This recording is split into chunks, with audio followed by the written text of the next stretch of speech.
Em nosso estudo de hoje, a lição 126 do livro Palavras da Vida Eterna, na rota do Evangelho.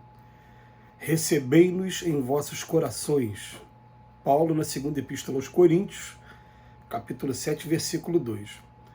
É razoável a vigilância na recepção dos ensinamentos evangélicos. Tanto quanto possível, é imperioso manejar as ferramentas do maior esforço para verificar-lhes a clareza de modo a transmiti-las a outro e com a autenticidade precisa. Exatidão histórica, citação escorreita, lógica natural, linguagem limpa, comentários edificantes, ilustrações elevadas. Atentos à respeitabilidade do assunto, não será justo perder de vista a informação segura, a triagem gramatical, a imparcialidade do exame e a conceituação digna, a fim de que impropriedades e sofismas não venham turvar a fonte viva e pura da verdade que se derrama originariamente do Cristo para esclarecimento da humanidade. Ainda assim, urge não esquecer que as instruções do Divino Mestre se nos dirigem acima de tudo aos sentimentos, diligenciando amparar-nos a renovação interior para que nos ajustemos aos estatutos do bem eterno. Eis o motivo pelo qual, em todos os serviços da educação evangélica, é importante refletamos no apontamento feliz do apóstolo Paulo. Recebei-nos em vossos corações. Quando a gente está falando aqui o tempo todo das duas asas do espírito, que uma se chama inteligência e outra se chama moralidade, a gente pode fazer um paralelo com o estudo em torno dos pensamentos e dos sentimentos. Porque o pensamento a gente sabe que é um atributo do espírito, mas que produz matéria. Pensamento é energia, pensamento pode ser visto pelos espíritos. A gente sabe também que pensamento ele é a principal forma de comunicação entre os espíritos. Como eles não têm essa voz, a boca articulada, eles se comunicam de pensamento para pensamento. Tudo bem. Então, tirando essas características, nós vamos trabalhar o pensamento como onde tudo começa. Vamos pegar aquele pensamento que o homem realmente aceita, abraça e se comprar nele, gosta dele. Por que eu estou falando isso? Porque quando a gente vai estudar o pensamento é muito mais profundo o estudo do pensamento. Uma vez nós tivemos orientação da seguinte maneira, falando assim, não vamos ficar envergonhados dos pensamentos que chegam até a gente meu Deus, como é que eu tive coragem de pensar isso? Não foi você, o pensamento é uma comunicação. Ele chegou, você recebeu aquela informação e você repeliu logo de imediato, porque ela não tem afinidade contigo. Agora eu estou querendo falar daquele pensamento que a gente realmente aceita, ele começa a mexer com a primeira asinha, que é a asinha da inteligência. Quando a gente começa a conhecer o Evangelho, a gente fica maravilhado com a história que a gente passa a ter contato. É a história mais bonita da humanidade, por isso que até hoje é estudada e ficou para a eternidade. Mas o que acontece o Emmanuel vem chamando a atenção de que quando a gente está na recepção dos ensinamentos evangélicos, a gente precisa de uma vigilância razoável com relação ao quê? A detalhes, exatidão histórica, lógica, uma linguagem limpa. Ele vem falar aqui do que a gente precisa. Isso tudo está dizendo respeito à inteligência. Então, hoje existem cursos de oratório, das quais eu tive até a oportunidade de fazer alguns, quando eu era militar.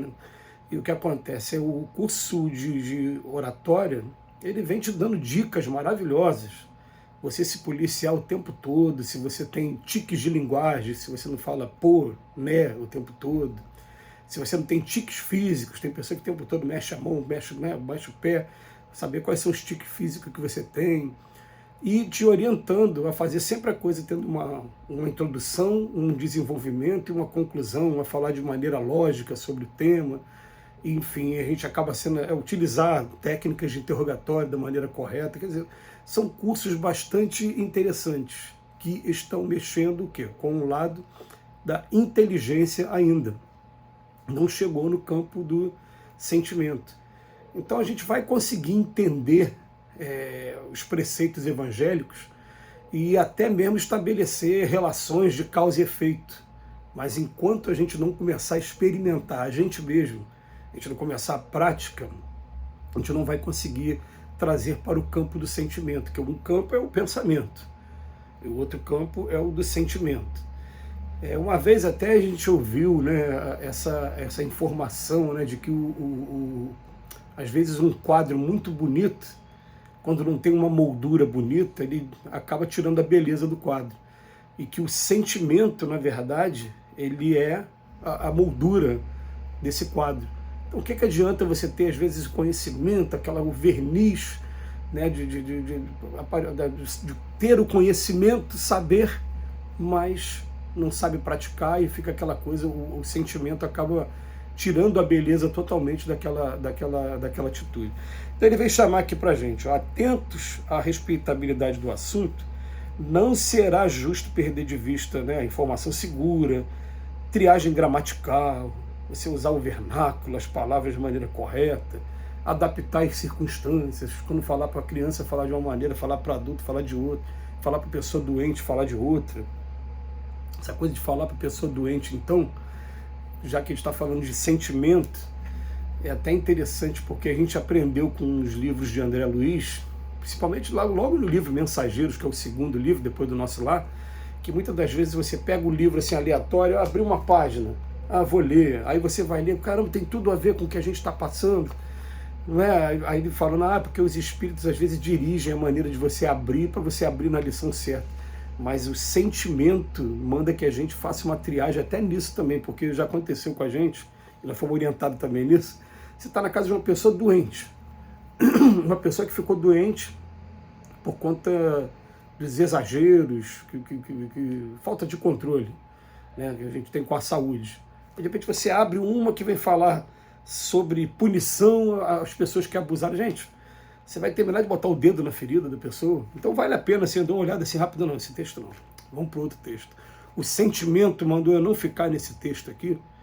Aí eu vou ficar num conflito. Mas se eu abrir foi porque os espíritos mandaram. Não, mas eu tenho a minha capacidade e o meu livre-arbítrio, não me sinto à vontade. Não quero fazer isso com aquela pessoa, não.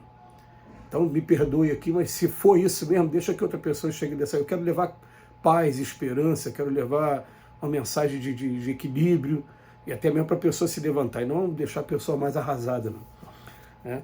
Então ele bota para a gente aqui, a gente tem que buscar isso tudo, mas a frase principal ele fala, ainda assim, urge não esquecer que as instruções do Divino Mestre se nos dirigem, acima de tudo, aos sentimentos, diligenciando, amparar-nos a renovação interior. O mais importante para a gente é isso, não é que eu me torne o grande conhecedor, né, de preceitos e tal, se eu, na verdade, eu não pratico e não sinto o efeito daquilo que eu estou lendo.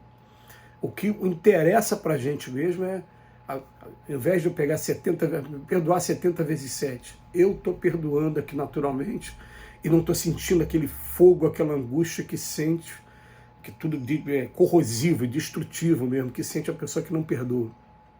A pessoa que não perdoa vive um inferno. A pessoa que vive ciúme, que vive vaidade, que vive inveja, aquilo corrói a pessoa por dentro, a pessoa não fica leve nunca, né? Então não, a gente não quer ver a prática. Você sentiu, está vendo o que você está sentindo? Está vendo por que fala que o jugo é leve e o fardo é suave? Que o fardo, na verdade, o jugo, na verdade, é só amar o próximo como a si mesmo. É isso que a gente quer, fica tranquilo e deixa cada um viver, vamos respeitar as pessoas dentro do ponto de vista das pessoas, tranquilamente. Algumas vezes a gente vai ter que ser um pouco mais enérgico, mas que seja enérgico sem ser agressivo. Porque às vezes a energia vem mostrar mesmo, nós precisamos de pessoas, às vezes, mais enérgicas mesmo, sabendo falar a coisa certa na hora certa. Por exemplo, uma realidade que todos nós estamos vivendo. Alguns amigos estão insistindo ainda em discussões políticas, e sempre aquelas discussões de um provocar o outro. Então eu falei, olha, eu não vou me posicionar nem de um lado nem do outro, mas quero pedir a vocês, vamos evitar, porque olha, ninguém é obrigado a pensar igual a você. Então você vai ficar o tempo todo, agora os próximos 4 anos, provocando quem não é obrigado a pensar igual a você. E a gente vai ser enérgico, eu fui enérgico sem ser agressivo, mas a gente vai o tempo todo buscar a prática, trazer o sentimento do Evangelho para dentro da gente. Que Jesus nos abençoe hoje e sempre.